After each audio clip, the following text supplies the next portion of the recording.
Taste the Daily. Tiruvallur மாவட்டம் கும்மிடிப்பூண்டி அருகே 10 வயது சிறுமி பாலியல் வன்கொடுமைக்கு ஆளாக்கப்பட்ட வழக்கில் குற்றவாளியை விரைவில் கைது செய்யாவிட்டால் மிகப்பெரிய அளவில் போராட்டம் நடத்தப்படும் என அப்பகுதி மக்கள் எச்சரிக்கை விடுத்துள்ளனர்.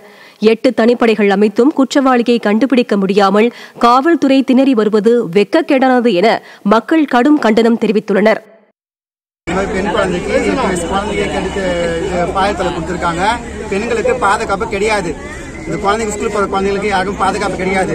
இதனால எல்லாம் சேர்ந்து எல்லாம் முயற்சி நல்ல வழியா பண்ணணும். பெரிய அதிகாரிகளை வேண்டிக் கொள்கிறேன். இந்த ஆட்சியில எந்த இது பதிலும் கொடுக்கல, யாரும் எந்த ஆட்சியும் எடுக்கல. இந்த 8 நாள் ஆகுது, என்னோட ஒரு வாரம் ஆகுது சார். யாரும் எந்த முயற்சி எடுக்கல.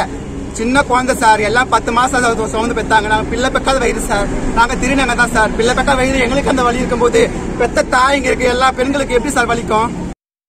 திருவள்ளூர் மாவட்டம் கும்மிடிப்பூண்டி பகுதியில் 10 வயது சிறுமியை கடத்திச் சென்று பாலியல் வன்கொடுமை செய்த இளைஞரை இதுவரை கைது செய்யாததை கண்டித்து சிறுமியின் உறவினர்கள் காவல் நிலையத்தை முற்றுகையிட்டு போராட்டத்தில் ஈடுபட்டனர்.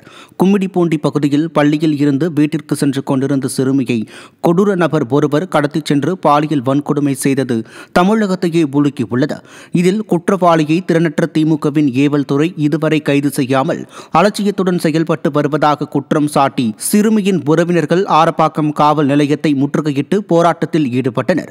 சிறுமி கடத்தப்பட்ட சிசிடிவி காட்சி வெளியான நிலையில் குற்றவாளியை பிடிக்க முடியாமல் திறனற்ற திமுக அரசின் ஏவல் துறை திணறி வருவது மக்களிடையே கொந்தளிப்பை ஏற்படுத்தியுள்ளது.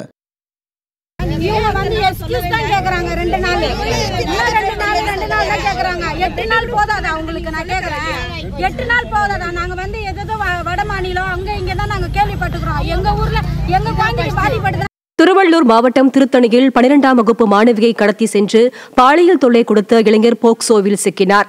மேல் திருத்தணி அமிர்தாபுரம் பகுதியைச் சேர்ந்த பிரவீன் 12ஆம் வகுப்பு மாணவியை காதலிப்பதாக ஆசை வார்த்தை கூறி கடத்தி சென்று பாலியல் தொல்லை கொடுத்துள்ளார். இது தொடர்பாக மாணவியின் பெற்றோர் அளித்த புகாரில் தலைமறைவாக இருந்த பிரவீன் சிக்கினார். அப்பா மாடல் ஆட்சியில் பெண்கள் மற்றும் சிறுமிகளுக்கு எதிரான பாலியல் குற்றங்கள் அதிகரித்து வருவதாக பொதுமக்கள் குற்றம் சாட்டியுள்ளனர்.